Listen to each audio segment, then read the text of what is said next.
আজকে তোমাদের ভাইয়া অফিস শেষে বাসায় এসে তার লাঞ্চের ব্যাগটা আমার হাতে ধরায় দেয়, কিন্তু আমি লাঞ্চের ব্যাগ থেকে টিফিন বাটিটা বের করার পরেও দেখি যে অনেকটা ভারী। তারপর আমি বিছানায় নিয়ে এসে ঢালার সঙ্গে সঙ্গে দেখি যে বড় বড় 4টা কদবেল।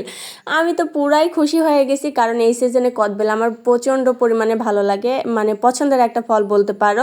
তো আমি দেখতেছিলাম যে কোনটা আসলে পাকা আছে, সব থেকে বড়টা দেখলাম এটা পাকে নাই, কিন্তু যেটা সব থেকে ছোট আর দেখো কালো দেখা যাচ্ছে এইটা পাকছে। পরে আমি ওইটা হাতে নিয়ে গন্ধ শুকে বললাম যে তাইলে আজকে আমি এখনই এটা ভাঙবো আর এটা মাখাই খাবো।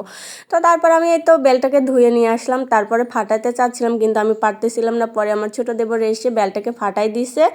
ভাইরে ভাই, কদবেল ফাটাইতে যায় আমি আমার হাতে খুব জোরে স্যাঁচা খাইছিলাম, তো তারপরেও কি করার, কদবেল তো খাইতেই হবে তাই না। এই সিজনে আমার সব থেকে বেশি ভালো লাগে এই কদবেল মাখানো বা কদবেল ভর্তা, আর জলপাই সেদ্ধ করে জলপাইয়ের আচার বা জলপাই ভর্তাটা আমার ভীষণ পরিমাণে ভালো লাগে।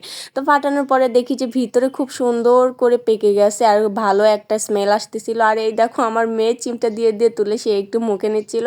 তো যাকে তার সঙ্গে দুষ্টামি করা শেষ করে আমি আমি বেলগুলো খুব সুন্দর করে একটা চামচ দিয়ে খোসা থেকে ছড়ায়া ভর্তা করে খাওয়া শুরু করে দিছি। খাইতে খাইতে আমার এক পর্যায়ে মনে হইলো যে আল্লাহ, আমি তো ভিডিও করতেই ভুলে গেছি, কারণ এই ভিডিওটা তো আমি তোমাদের সঙ্গে শেয়ার করব তাই না, মানে বেল ভর্তার রেসিপিটা আর কি। তো ভর্তা করার শেষে আমি আর নিজেকে কন্ট্রোল করতে পারিনি, খাওয়া শুরু করে দিছিলাম। তারপর হঠাৎ করে যখন মনে হলো তখন ভিডিও করা স্টার্ট করে দিছি। আর এই ভর্তাটা আমি করি চিনি, কাঁচা রসুনের কোয়া আর সরিষার তেল দিয়ে। প্রথমে চিনিটার সঙ্গে ভালোভাবে রসুনের কোয়া শিলে চটকায় ভালোভাবে বেলটার সঙ্গে মাখায় নিতে হবে। এরপরে সামান্য পরিমাণে সরিষার তেল দিয়ে ভর্তাটা কমপ্লিট করতে হবে। তো এই তো ব্যাস রেডি আমাদের ইয়াম্মি ইয়াম্মি কদবেল ভর্তা। তারপরে এই তো আমি সেই ইয়াম্মি কদবেল ভর্তা খাওয়া স্টার্ট করে দিছি। আর তোমরা কে কিভাবে কদবেলটা ভর্তা করে কমেন্টস করে অবশ্যই জানাও।